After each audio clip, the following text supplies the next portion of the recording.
مولا ماوا ملجا کو کیا کیا کہا ہے، تھوڑی تمہید اور آپ کا ذہن میری گفتگو سے قریب ہو جائے، اندازہ کریں میرے آقا کے بارے میں انبیاء کرام نے تعریف کی ہے، رسولان اعظام نے تعریف کی ہے۔ حضرت عبد المطلب جب سرکار کو اپنی گود میں لیا تھا تو یہ جملہ کہا تھا لَيَكُونَنَّ لِابْنِي شان، اے لوگوں میرے پوتے کی بڑی شان ہوگی، میرے بیٹے کی بڑی شان ہوگی۔ اور جب آقا کو بارے میں کہا گیا کہ آپ مختون پیدا ہوئے، آپ ختنہ شدہ پیدا ہوئے، آپ کی ناف کٹی ہوئی تھی، تو آپ نے مزید کہا تھا میرے پوتے کی بڑی شان ہوگی۔ اور آگے بڑھے تھے خانہ کعبہ کے طواف کے لیے، خانہ کعبہ کے ارد گرد آپ چکر لگانے کے لیے، آپ 2 رکعت شکرانے کی نماز ادا کرنے کے لیے۔ تو تاریخ بتاتی ہے جب عبد المطلب آقا کو اپنی گود میں لے کر خانہ کعبہ کے طرف بڑھے تو آپ فرماتے ہیں مجھے سمجھ میں نہیں آ رہا تھا میں کعبہ کے طرف بڑھ رہا ہوں یا کعبہ محمد عربی کے طرف بڑھا رہا ہے، سمجھ میں نہیں آ رہا تھا میں کعبہ کے طرف یا کعبہ محمد کے طرف۔ حضرت عبد المطلب جو سرکار کے دادا جان ہے وہ فرماتے ہیں کہ جب میں غور کیا، توجہ کی، تو پتہ یہ چلا اگر ایک قدم میرا کعبہ کے طرف بڑھ رہا ہے تو 2 قدم کعبہ محمد عربی کے طرف بڑھتا نظر آ رہا ہے۔ اعلیٰ حضرت نے کہا حاجیو آؤ شہنشاہ کا روزہ دیکھو، کعبہ تو دیکھ چکے، کعبے کا کعبہ دیکھو۔ حضرات توجہ کیجئے گا، میں اپنی موضوع کے طرف آ رہا ہوں کہ میرے آقا کے بارے میں حضرت عبد المطلب نے کہا کہ میرے آقا کی محمد عربی کی کیا شان ہے آپ بتا نہیں سکتے۔ اسی موقع سے انہوں نے کہا تھا الحمدللہ الذی آتانی ھذا الغلام طیب الاردانی قد ساد فی المہد علی الغلمانی اعزہ ذی البیت ذی الارکانی۔ آگے بڑھے حضرت ابو بکر صدیق نے جب آقا کو دیکھا تو یہ کہا تھا پوری دنیا میں جب سے دنیا ہے اور رہے گی محمد عربی جیسا کوئی نہیں۔ حضرت علی کرم اللہ وجہ الکریم نے فرمایا تھا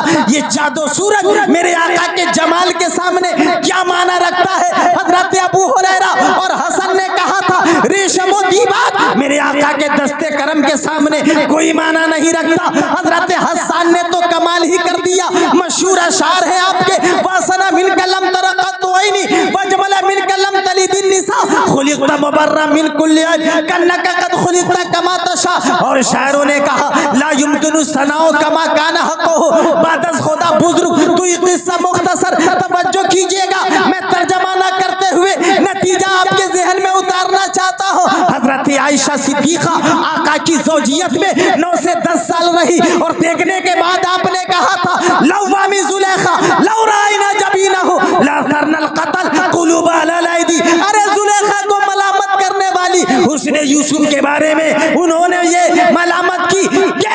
زلیخا کو ملامت کرنے والی حسن یوسف کو دیکھ کر انگلیاں کاٹ لی تھی۔ اگر میرے سرتاج شور نامدار احمد مختار رسول اعظم کو دیکھ لیتی وہ عورتیں انگلی کاٹنے کے بجائے اپنے دل کو کاٹ لیتی۔ اب توجہ کیجئے گا، یہ وہ لوگ تھے جنہوں نے مکے میں دیکھا، یہ وہ لوگ تھے جنہوں نے مدینے میں دیکھا، یہ وہ لوگ تھے جنہوں نے بدر میں دیکھا، لیکن اور لوگوں کو تو نہیں دیکھا، انبیاء کو تو نہیں دیکھا، رسولان اعظام کو تو نہیں دیکھا، پوری کائنات کے لوگوں کو تو نہیں دیکھا۔ اب ایک وہ ذات جنہوں نے آدم کو بھی دیکھا، حضرت نوح کو بھی دیکھا، حضرت شیش و لوط کو بھی دیکھا، حضرت موسیٰ اور عیسیٰ کو بھی دیکھا، وہ ہے کون؟ فرشتوں کے سردار، حضرت فرشتوں کے سردار سید الملائکہ حضرت جبریل امی سدرہ کے مکی روح الامی۔ جبریل امی نے کہا تھا قلبت الارض مشارقہا و مغاربہا لم ارى مثل محمد۔ پوری کائنات کے خطے خطے اور چپے چپے کو الٹ پلٹ کر جبریل نے دیکھا،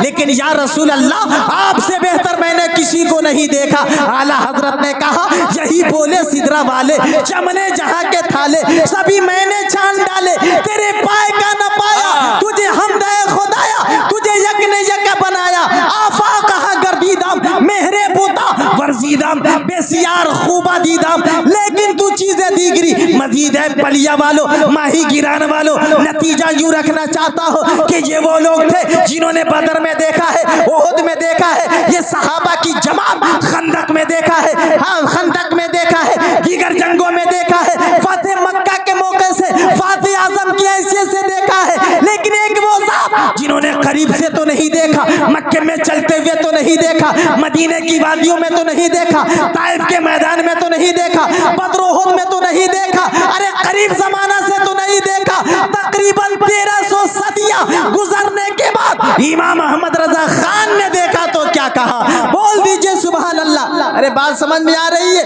پیچھے والے بول دے سبحان اللہ۔ ابھی ایک مصرع شکیل و شاداب صاحب پڑھ رہے تھے کہ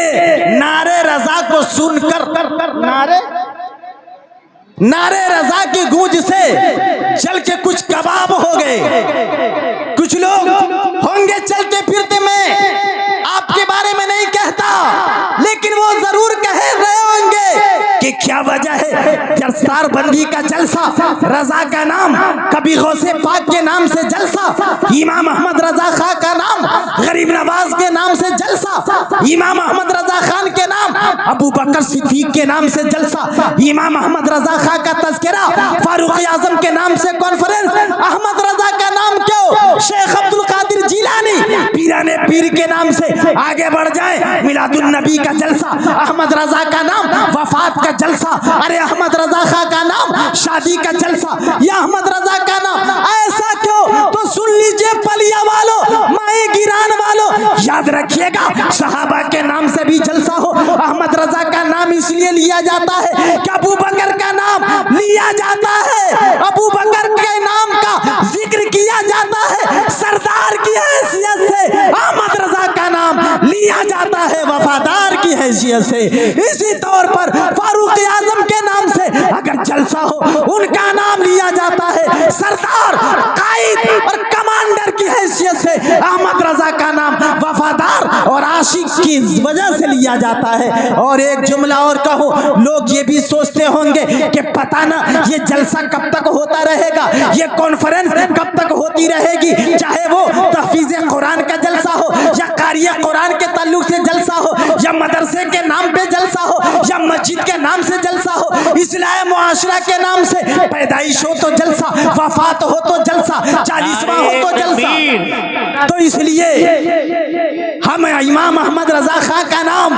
ہر جلسے اور کانفرنس میں جو لیتے ہیں، ایک وفادار اور غلام رسول کی بنیاد پر، اور دیگر بزرگان دین کا نام ہم لیتے ہیں سردار کی حیثیت سے، احمد رضا کا نام لیا جاتا ہے وفادار کی حیثیت سے۔ تو میں عرض کر رہا تھا کہ ہر موقع سے جلسہ اور کانفرنس، چاہے ربیع الاول شریف کا مہینہ ہو، یا سفر کا مہینہ ہو، یا 11ویں کا مہینہ ہو، یا رجب کا مہینہ ہو، یا شعبان کا مہینہ ہو، یہ جلسے کانفرنس ہو رہے ہیں، اور انشاءاللہ قیامت تک ہوتے رہیں گے۔ اگر کوئی اعتراض کرے کہ کب تک ہوتا رہے گا، تو امام احمد رضا خان نے اس کا بھی جواب دے دیا ہے، حشر تک ڈالیں گے ہم پیدائش مولا کی دھوپ، مثل فارس نجد کے قلعے گراتے جائیں گے۔ حضرات، تو میرے آقا کے بارے میں یہ وہ لوگ تھے جنہوں نے قریب سے دیکھا امام احمد رضا نے 1300 صدیاں گزرنے کے بعد جب اپنے آقا کو دیکھا تو یہ کہا، سرور کہوں کہ مالکو، مولا کہوں تجھے، باغ خلیل کا گل زیبا کہوں تجھے، تیرے تو وصف بے تناہی سے ہے بری، حیران ہوں میرے شاہ کہ کیا کیا کہوں تجھے۔ کبھی اعلیٰ حضرت نے کہا، اے لوگو، اللہ کی سرتابہ قدم شان ہے یہ، انسان نہیں انسان، وہ انسان ہے یہ، قرآن تو ایمان بتاتا ہے انہیں، اور ایمان یہ کہتا ہے میری جان۔ واہ واہ واہ۔ اور شہزادے اعلیٰ حضرت تاجدار اہل سنت حضور مفتی اعظم ہند علامہ مصطفیٰ رضا خان نے جب اپنے آقا کو دیکھا تو یہ کہا، حبیب خدا کا نظارہ کروں میں، دل و جان ان پر نثارہ کروں میں، خدا ایک پر ہو تو ایک پر محمد، اگر قلب اپنا دو پارہ کروں میں۔ اور تاج الشریعہ بدر الطریقہ حضور اختر رضا علیہ رحمہ نے جب اپنے آقا مولا مابا ملجا کو دیکھا تو یہ کہا، مصطفیٰ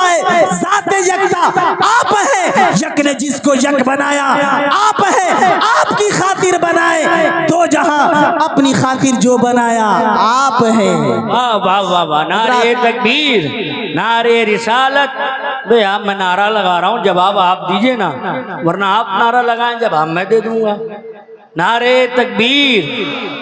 کتنے اچھے لگے اب یار. نعرے رسالت، مسلک اعلی حضرت، گلشن